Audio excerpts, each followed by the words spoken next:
பெரிய பணக்காரர் ஒருத்தர் வழியில போகும்போது எதேச்சியா ஞானி ஒருத்தரை சந்திக்கிறாரு. அவர்கிட்ட பேசும்போது, ஐயா, என்கிட்ட நிறைய செல்வம் இருக்கு, விளை நிலங்கள் ஏராளமா இருக்கு, உடலும் ஆரோக்கியமா இருக்கு, அதனால நான் யாரையும் சார்ந்து வாழ தேவையில்லை, யார்கிட்ட இருந்து நான் எந்த உதவியும் எதிர்பார்க்க மாட்டேன்னு சொன்னாரு. புன்சிரிப்போட அதை கேட்ட ஞானி, வா கொஞ்சம் தூரம் நடந்துட்டு வரலான்னு சொன்னாரு. கடுமையான வெயில்ல போகணுமான்னு யோசிச்சாலும் ஞானி கூப்பிடும் போது மறுக்க முடியாம கிளம்பி போனாரு. கொஞ்சம் தூரம் போனதுமே வெயில் தாங்க முடியாம தவிச்ச பணக்காரர் ஏதாவது நிழல் இருந்தா கொஞ்சம் ஒதுங்கிக்கலான்னு நினைச்சு சுத்தி முத்தி பார்த்தாரு. எந்த நிழலும் தென்படல.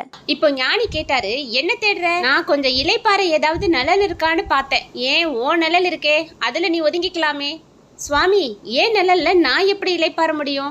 என்னப்பா இது, நீ யாரையும் எதையும் சார்ந்து வாழ தேவையில்லை, ஓன் பொருளே உன்னை காப்பாத்துன்னு கொஞ்சம் முன்னாடி தானே சொன்னேன், ஆனா இப்போ ஓ நிழலே உனக்கு உதவலன்னு சொல்றியேன்னு கேட்டார். இதை கேட்டு உண்மையை உணர்ந்த அந்த பணக்காரர் தாங்குற அகந்தையை விட்டுட்டு எல்லாரையும் நேசிக்க ஆரம்பிச்சாரு.